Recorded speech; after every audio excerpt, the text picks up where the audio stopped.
Hello everyone, आज हम इस वीडियो में डिस्कस करने वाले हैं 18 जनवरी के करंट अफेयर्स क्विज। चैनल पे आप लोग नए हैं तो चैनल को सब्सक्राइब कर लें। वीडियो अच्छी लगे तो वीडियो को लाइक कर दें। यहाँ पे हमारा फर्स्ट क्वेश्चन है आज, consider the following with reference to purpose of adjusting the CPI for inflation. So inflation के लिए सीपीआई जो एडजस्ट किया जाता है, तो बेसिकली इसका पर्पस क्या होता है। सो यहाँ पे हमने करेक्ट बताना है। यहाँ पे स्टेटमेंट्स हैं। सो स्टेटमेंट 1 की अगर हम बात करें, to determine the actual purchasing power of the currency. So यहाँ पे स्टेटमेंट 1 जो है ये बिल्कुल करेक्ट हो जाएगी कि जो हम सीपीआई एडजस्ट करते हैं इन्फ्लेशन के लिए, उसका पर्पस क्या होता है कि जो एक्चुअल परचेजिंग पावर है हमारी करेंसी की, उसको डिटरमिन कर सके। सो यहाँ पे स्टेटमेंट 1 जो है ये बिल्कुल करेक्ट है।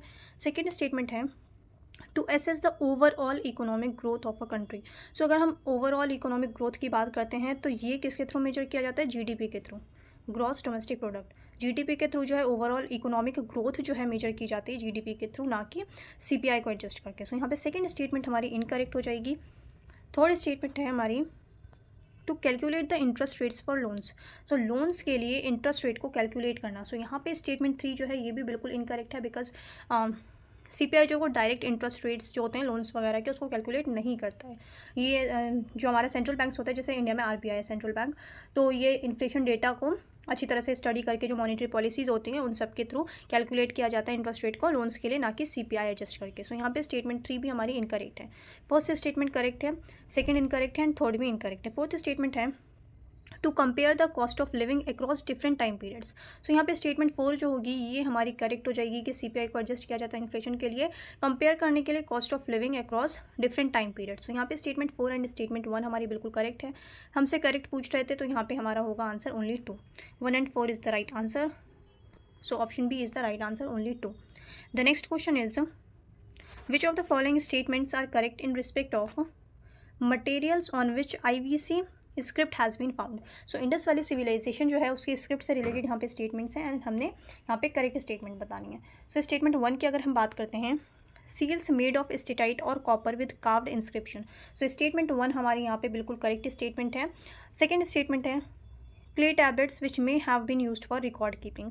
सो जो क्ले टैबलेट्स मिले हैं हमें इंडस वैली सिविलाइजेशन से, साइट्स से IVC की, तो ये बोला जा रहा है कि मतलब अकॉर्डिंग टू हिस्टोरियंस की रिकॉर्ड कीपिंग के लिए यूज़ किया जाता था। सो यहाँ पे स्टेटमेंट 2 जो है ये भी बिल्कुल करेक्ट है। थर्ड स्टेटमेंट की अगर हम बात करें, so metal objects such as swords and tools on which the script was etched. So यहाँ पे स्टेटमेंट 3 हमारी इनकरेक्ट हो जाएगी, बिकॉज कोई भी मेटल ऑब्जेक्ट्स जो है फाउंड नहीं हुए हैं IVC से। सो यहाँ पे जो है थर्ड स्टेटमेंट हमारी बिल्कुल करेक्ट इनकरेक्ट है, बिकॉज यहाँ पे मेटल ऑब्जेक्ट्स कह रहे हैं तो मेटल ऑब्जेक्ट्स वगैरह हमें नहीं मिले। स्पेशली अगर हम यहाँ पे वेपन्स की बात करते हैं तो वेपन्स का कोई हमें वहाँ पे एविडेंसेस नहीं मिले हैं। सो यहाँ पे स्टेटमेंट 3 हमारी इनकरेक्ट होगी। स्टेटमेंट 1 एंड स्टेटमेंट 2 बिल्कुल करेक्ट है। हमसे करेक्ट पूछ रहे थे यहाँ पे, तो हमारा जो राइट आंसर होगा वो होगा A 1 and 2। ऑप्शन ए जो है यहाँ पे राइट आंसर हो जाएगा, 1 and 2 only. The next question is, consider the following statements in the context of economic growth. Incremental capital output ratio reflects the relationship between capital accumulation and output growth. So यहाँ पे statement 1 जो है हमारी ये बिल्कुल correct statement है।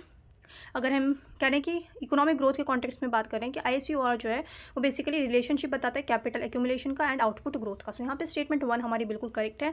हमसे correct पूछ रहे हैं। सेकेंड स्टेटमेंट है, यहाँ हमसे करेक्ट स्टेटमेंट पूछ रहे हैं। सेकंड स्टेटमेंट है, तो फर्स्ट हमारी बिल्कुल करेक्ट है। सेकंड स्टेटमेंट है, an improvement in incremental capital output ratio signifies that the economy is using capital more efficiently to increase production. So यहाँ पे जो है सेकंड स्टेटमेंट हमारी बिल्कुल इनकरेक्ट हो जाएगी, बिकॉज अगर हम इकोनॉमी की बात करते हैं तो ICOR जब हमारा इंक्रीज़ होता है तो ये बेसिकली क्या सजेस्ट करता है कि इनएफिशिएंसी जो है वो बेसिकली शो करता है, ना कि इंक्रीज प्रोडक्शन। सो यहाँ पे स्टेटमेंट 2 हमारी इनकरेक्ट हो जाएगी। स्टेटमेंट 1 बिल्कुल करेक्ट है, आंसर होगा ओनली 1। सो ओनली 1 जो है राइट आंसर हो जाएगा, बिकॉज हमसे करेक्ट पूछ रहे थे। So option A is the right answer. The next question is, John marshals work led to the establishment of the study of which ancient civilization in India. So John Marshall की अगर हम बात करते हैं तो जॉन मार्शल जो है ये IVC से रिलेटेड है, इंडस वैली सिविलाइजेशन। सो ये टर्म जो कॉइन किया था, ये किसने किया था, जॉन मार्शल ने। इन्होंने ही एक तरीके से डिस्कवरी की थी तो इस सिविलाइजेशन की। सो यहाँ पे IVC जो है ये बिल्कुल करेक्ट हो जाएगा, इंडस वैली सिविलाइजेशन। तो option C is the right answer. The next question is, consider the following with reference to authorities who can file a complaint with the Lokpal. So Lokpal के अंडर जो है कौन सी अथॉरिटीज़ जो हैं वो कंप्लेंट फाइल कर सकती हैं। सो यहाँ पे हमसे करेक्ट पूछ रहे हैं, तो फर्स्ट क्या है, एनी सिटीजन ऑफ इंडिया। सो ये बिल्कुल करेक्ट स्टेटमेंट है, कोई भी सिटीजन इंडिया का वो केस फाइल कर सकता है लोकपाल के under. So second, first statement हमारी करेक्ट हो जाएगी। सेकंड है only government employees and official. तो यहाँ पे तो हमने पहले ही बात कर ली कि कोई भी सिटीजन कर सकते हैं, तो यहाँ पे ओनली गवर्नमेंट का कोई मतलब नहीं बनता है, तो सेकंड स्टेटमेंट हमारी इनकरेक्ट है, ओनली गवर्नमेंट एम्प्लॉइज़ नहीं। हमने फर्स्ट स्टेटमेंट में देख लिया कि कोई भी सिटीजन कंप्लेंट कर सकता है, फाइल कर सकता है कंप्लेंट लोकपाल के अंडर। सो यहाँ पे थर्ड स्टेटमेंट है only members of parliament and legislature. So ये भी हमारा इनकरेक्ट हो जाएगा, क्योंकि फर्स्ट में ही हमने देख लिया दोनों ही इनकरेक्ट हो जाएगा, क्योंकि यहाँ पे ओनली गवर्नमेंट कह रहे हैं, यहाँ पे कह रहे हैं ओनली मेंबर्स ऑफ पार्लियामेंट। सो दोनों ही स्टेटमेंट हमारी इनकरेक्ट है। फर्स्ट है एनी सिटीजन ऑफ इंडिया। सो हमसे करेक्ट पूछ रहे थे, तो आंसर होगा only one is the right answer. Option A is the right answer. Lokpal क्या है, लोकपाल बेसिकली एक एंटी करप्शन बॉडी है जो कि एस्टैब्लिश हुई है कौन से एक्ट के तहत, लोकपाल एंड लोक Ayukta act 2013। So Lokpal and लोक आयुक्ताज एक्ट ऑफ 2013 के अंडर जो है ये बॉडी एस्टैब्लिश की गई है। एंड अगर हम बात करते हैं लोकपाल की, लोकपाल को ये अथॉरिटी भी होती है कि लोकपाल जो है वो इन्वेस्टिगेशन कर सके प्राइम मिनिस्टर के अगेंस्ट भी। अगर प्राइम मिनिस्टर के ऊपर भी करप्शन के एलिगेशंस लग रहे हैं तो उनके खिलाफ भी जाकर के प्राइम मिनिस्टर के अगेंस्ट भी लोकपाल जाकर के इन्वेस्टिगेशन कर सकते हैं। सो ये पावर होती है लोकपाल के पास। सो यहाँ पे जो है स्टेटमेंट 1 हमारी बिल्कुल करेक्ट हो जाएगी। क्वेश्चन के अकॉर्डिंग ओनली 1 जो होगा हमारा राइट आंसर होगा। The next question is consider the following. यहाँ पे क्वेश्चन है how many of the above are indicators used for the QS world future skill index. So अगर हम QS world future skill index की बात करते हैं, तो ये जो इंडेक्स रिलीज़ करता है QS वर्ल्ड फ्यूचर स्किल्स, तो इसमें पूछ रहे हैं कि कौन से इंडिकेटर्स को यूज़ करके ये अपना डेटा तैयार करता है। तो यहाँ पे अगर हम बात करते हैं फ्यूचर ऑफ वर्क, तो एक तो ये होता है, एकेडमिक रेडीनेस होता है, इकोनॉमिक ट्रांसफॉर्मेशन होता है एंड स्किल फिट। तो ये चारों ही जो है, इन चारों ही चीज़ों को देख करके QS world future skills index जो है ये इंडेक्स रिलीज़ करता है, अपना डेटा रिलीज़ करता है। सो यहाँ पे जो है चारों ही करेक्ट हैं, 1, 2, 3 एंड 4। तो हमारा जो राइट आंसर होगा वो होगा ऑल 4। सो ऑप्शन डी जो है ये राइट आंसर हो जाएगा, all 4। The next question is consider the following statements regarding the solar cycle. तो सोलर साइकिल से रिलेटेड यहाँ पे स्टेटमेंट है एंड हमने यहाँ पे करेक्ट स्टेटमेंट बतानी है, करेक्ट पूछ रहे हैं। सो स्टेटमेंट 1 है the solar cycle is an approximately 11-year cycle of changes in the sun's activity including variations in sun spots, solar flares and solar radiation. So यहाँ पे स्टेटमेंट 1 जो है ये बिल्कुल करेक्ट स्टेटमेंट है। सेकेंड स्टेटमेंट की अगर हम बात करते हैं, during the peak of the solar cycle known as the solar maximum. So यहाँ तक तो हमारी स्टेटमेंट बिल्कुल करेक्ट है। सन spot activities at its lowest. So यहाँ पे जो है ये स्टेटमेंट हमारी इनकरेक्ट हो जाएगी कि जो सन स्पॉट की एक्टिविटी होती है वो लोएस्ट नहीं होती है, वो हाईएस्ट होती है, ठीक है। सो यहाँ पे स्टेटमेंट 2 हमारी इनकरेक्ट हो जाएगी। हमसे यहाँ पे करेक्ट पूछ रहे थे, राइट आंसर होगा हमारा ओनली 1। सो ऑप्शन ए जो है ये राइट आंसर है हमारा, only 1 is the right answer. The next question is which of the following is the main limitation. यहाँ पे लिमिटेशन पूछ रहे हैं किसकी, of using body mass index as a measure of health. So यहाँ पे जो हमारा राइट आंसर होगा वो क्या होगा, it doesn't distinguish between muscle mass and fat mass. So यहाँ पे ऑप्शन बी जो होगा ये राइट आंसर हो जाएगा। The next question is consider the following statements regarding layers of the sun. So sun की जो लेयर्स होती हैं उससे रिलेटेड स्टेटमेंट्स हैं, हमने यहाँ पे करेक्ट स्टेटमेंट बतानी है। सो यहाँ पे स्टेटमेंट 1 है the core is the innermost layer and is responsible for producing most of the sun's energy through nuclear fusion. So यहाँ पे स्टेटमेंट 1 हमारी बिल्कुल करेक्ट है।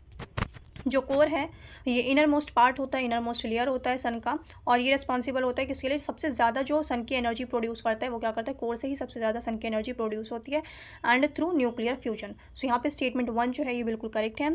सेकेंड स्टेटमेंट है the sun's corona is its outer most layer and is visible during a total solar eclipse as a bright glowing halo. So यहाँ पे statement 2 जो है ये बिल्कुल करेक्ट है। कोरोना जो होती है ये आउटर मोस्ट लेयर होती है सन की एंड ये विजिबल होती है, कोरोना जो है सन का कोरोना ये विजिबल होता है during the full solar eclipse. So जब टोटल सोलर एक्लिप्स होता है या फुल सोलर एक्लिप्स होता है तब हमें ये हम देख सकते हैं, मतलब सन कोरोना जो है वो शो होता है, वो दिखता है। तो यहाँ पे सेकंड स्टेटमेंट जो है ये भी बिल्कुल करेक्ट है एंड फर्स्ट स्टेटमेंट भी बिल्कुल करेक्ट है। हमसे करेक्ट पूछ रहे थे, आंसर होगा बोथ 1 and 2।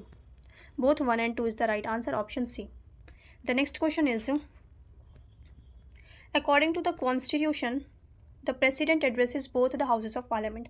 सो कॉन्स्टिट्यूशन पूछ रहे हैं अकॉर्डिंग टू कॉन्स्टिट्यूशन। क्वेश्चंस बहुत ध्यान से पढ़ा करिए। कॉन्स्टिट्यूशन के अकॉर्डिंग पूछ रहे हैं कि प्रेसिडेंट जो एड्रेस करते हैं दोनों हाउसेस को, उससे रिलेटेड यहाँ पे स्टेटमेंट्स हैं, हमने यहाँ पे करेक्ट स्टेटमेंट बतानी है।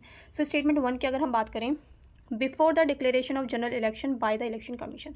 सो अच्छा, अगर हम इसकी बात करते हैं कि जो प्रेसिडेंट का एड्रेस होता है, तो मैंडेटरी एड्रेस की अगर हम बात करें तो ये होता है आर्टिकल 87। आर्टिकल 87 में जो है प्रेसिडेंट एड्रेस करेंगे दोनों हाउस को, ये मेंशन किया गया है कि इसमें आर्टिकल 87। आर्टिकल्स बहुत इंपॉर्टेंट हो जाते हैं। सो आर्टिकल 87 में ये चीज़ मेंशन की गई है। और ये कब कब 2 बार जो होता है, ये 2 टाइम्स मैंडेटरी एड्रेस होता है प्रेसिडेंट का अंडर आर्टिकल 87। सो एक तो होता है कि जब जनरल इलेक्शन कंप्लीट हो जाए, जब first time newly elected Lok Sabha जब बैठती है, मिलती है, तो उस टाइम पे जो है प्रेसिडेंट को एड्रेस करना होता है दोनों हाउसेस को। ये मैंडेटरी एड्रेस होता है अंडर आर्टिकल 87। जब न्यूली इलेक्टेड लोकसभा, जब फर्स्ट सेशन जब होता है न्यूली इलेक्टेड लोकसभा का, तब एंड हर साल जो होता है, जो फर्स्ट सेशन होता है एवरी ईयर, फर्स्ट सेशन जो जब भी साल शुरू होता है तो उसका जो भी फर्स्ट सेशन होता है, जैसे बजट सेशन है तो वो फर्स्ट सेशन होता है, तो उसको एड्रेस करना ये मैंडेटरी है। सो यहाँ पे जो है हम फर्स्ट स्टेटमेंट देखें तो फर्स्ट स्टेटमेंट हमारी इनकरेक्ट हो जाएगी, बिकॉज यहाँ पे कह रहे हैं before the declaration of general election. So यहाँ पे फर्स्ट स्टेटमेंट हमारी इनकरेक्ट है, बिकॉज अभी मैंने डिस्कस किया जब न्यूली इलेक्टेड लोकसभा बैठती है, फर्स्ट टाइम मिलती है, तो मैंडेटरी एड्रेस जो है ये एड्रेस जो है प्रेसिडेंट का वो मैंडेटरी है अंडर आर्टिकल 87। तो यहाँ पे स्टेटमेंट 1 जो है ये बिल्कुल इनकरेक्ट है। सेकंड स्टेटमेंट है at the beginning of the first session after each general election when the reconstituted Lok Sabha meets for the first time. So यहाँ पे स्टेटमेंट 2 ये अभी मैंने डिस्कस किया आपके साथ, ये बिल्कुल करेक्ट है सेकेंड स्टेटमेंट। थर्ड स्टेटमेंट है at the beginning of the first session of each year. तो ये भी मैंने अभी डिस्कस किया कि हर साल के फर्स्ट सेशन में जो है प्रेसिडेंट एड्रेस करते हैं दोनों हाउस को। सो ये भी हमारा बिल्कुल करेक्ट है एंड सेकंड भी करेक्ट है। फोर्थ है at the beginning of each parliamentary session. So ऐसा कुछ नहीं है, हर एक पार्लियामेंट्री सेशन में एड्रेस ये कंपलसरी नहीं है, मैंडेटरी नहीं है। सो यहाँ पे फोर्थ स्टेटमेंट हमारी इनकरेक्ट हो जाएगी। यहाँ पे हमसे करेक्ट पूछ रहे हैं तो 2 और 3 जो होगा हमारा राइट आंसर होगा। ऑप्शन बी जो है यहाँ पे राइट आंसर हो जाएगा 2 और 3। आई होप आप लोगों ने अच्छे से प्रैक्टिस की होगी। चैनल पे आप लोग नए हैं तो चैनल को सब्सक्राइब कर लें, वीडियो अच्छी लगी तो वीडियो को लाइक कर दें। अब मिलते हैं नेक्स्ट वीडियो में।